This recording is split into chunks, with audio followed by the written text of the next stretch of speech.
मैं doctor Rajesh Pathak, senior child specialist, Narayana multi speciality hospital Jaipur में पिछले 7 वर्षों से कार्यरत हूँ। पीडियाट्रिक्स का अपना एक्सपीरियंस करीब 20-22 सालों का है और कई सारी फील्ड पे हमने काम किया हुआ है। आज हम बात करेंगे, क्योंकि मौसम बदला है, प्रचंड गर्मी से इस बारिश ने हमें राहत ज़रूर दी है, लेकिन इस बारिश ने हमें कुछ बीमारियां भी दी हैं। ये बदलता मौसम ख़ास तौर से बच्चों के लिए कुछ मौसमी बीमारियां लेके आता है। तो चलिए आज हम बात करते हैं कि इस बदलते मौसम में क्या क्या मौसमी बीमारी हमारे बच्चों को हो सकती हैं और हम उससे कैसे छुटकारा पा सकते हैं या बचाव कर सकते हैं। तो सबसे पहले हम बात करते हैं फूड और वाटरबोर्न डिजीज़ की, यानी ऐसी बीमारियां जो कि प्रदूषित पानी या खान पान से फैलती हैं। इसमें सबसे पहले आता है डायरिया वोमिटिंग, यानी उल्टी दस्त। हमने देखा है कि अगर बच्चे या बड़े भी बाहर का खाना खा रहे हैं या ऐसा खाना खा रहे हैं कि जो हाइजेनिक नहीं है, जो बाहर स्ट्रीट वेंडर पे मिल रहा है या घर पे भी हम बिना धुला हुआ या बिना पकाया हुआ या बिना साफ़ किया हुआ खाते हैं, तो उससे ख़ास तौर से बच्चों में बैक्टीरियल या वायरल उल्टी दस्त हो सकते हैं, यानी कि गैस्ट्रोएंटेराइटिस या डायरिया वोमिटिंग हो सकता है।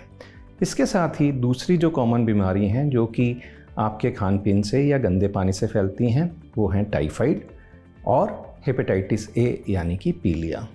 तो ये कुछ मोटी बीमारियां हैं कि जो इस मौसम में फैल सकती हैं और जो ये अपने प्रदूषित खान पान से या पीने के पानी से फैलती हैं। तो इससे बचा कैसे जाए?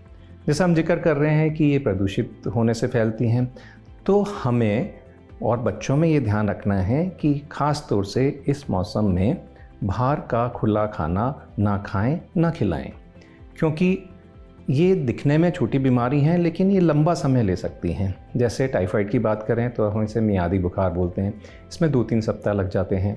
पीलिया भी ठीक होने में 2-3 सप्ताह लगता है अगर वो कॉम्प्लिकेटेड नहीं हो रहे हैं तो।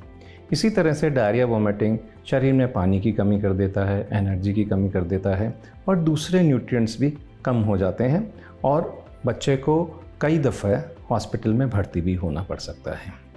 तो बचाव खान पीन में अपना सुधार करना है।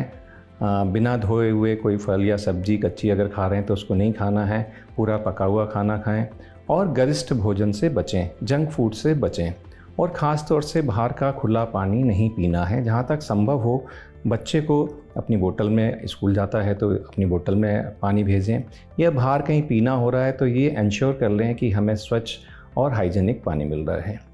दूसरा, हम इसमें कुछ बीमारियों के वैक्सीन भी आते हैं, जैसे टाइफाइड का वैक्सीन लगता है। तो अगर हम बच्चों में वैक्सीन लगा रहे हैं तो संभवतः हम कुछ हद तक टाइफाइड से बच सकते हैं। इसी तरह से हेपेटाइटिस ए के वैक्सीन भी अवेलेबल हैं जो बच्चों में कम उम्र में ही लग जाते हैं और तमाम उम्र लाइफ लॉन्ग इम्यूनिटी बच्चों में उस बीमारी से मिलती है। तो ये कुछ तरीके हैं जिससे हम फूड बोर्न या वाटरबोर्न डिजीज़ से बच सकते हैं।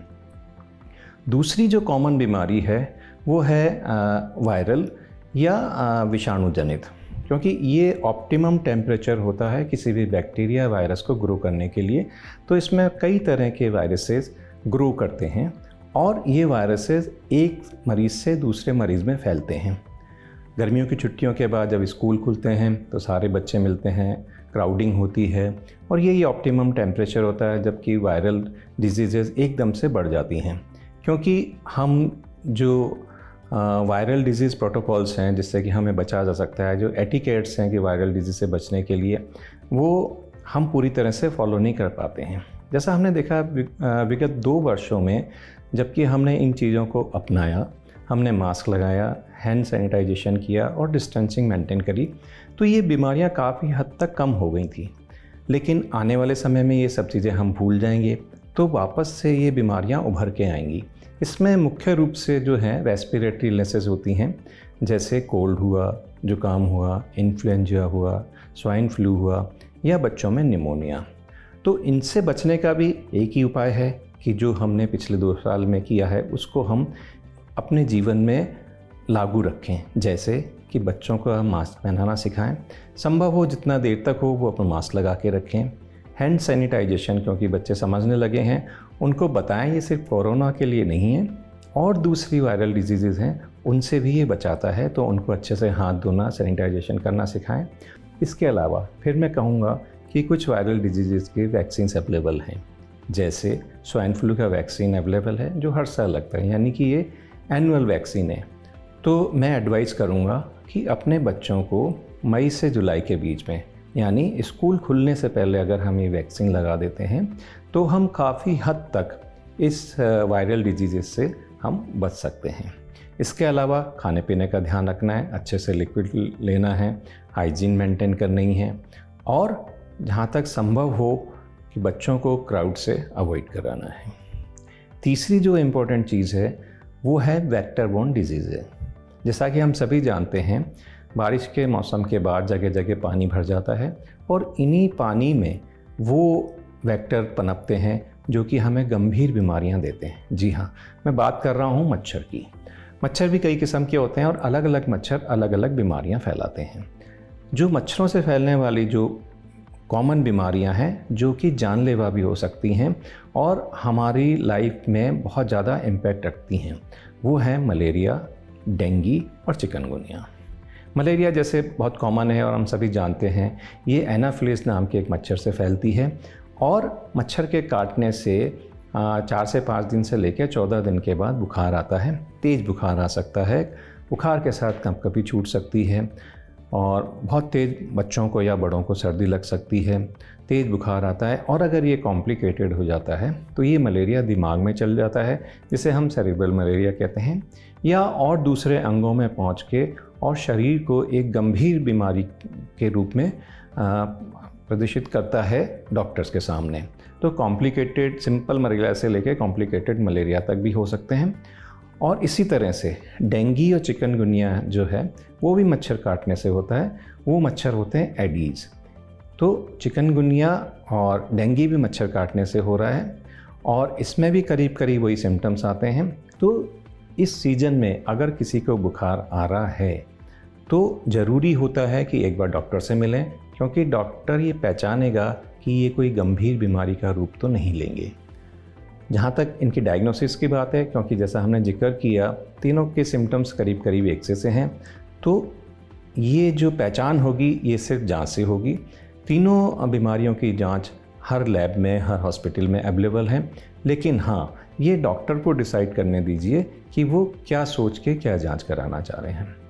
डायग्नोसिस कंफर्म होने के बाद तीनों का शर्तिया इलाज है। अगर हम टाइम से पहुँचते हैं तो मलेरिया की भी कई किस्म की दवाइयाँ उपलब्ध हैं जो मलेरिया को पूर्णतः ठीक कर सकती हैं।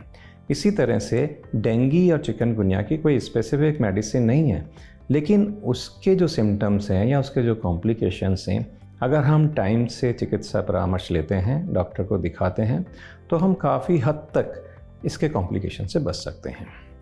अब सवाल आता है कि हम इनसे कैसे बचें।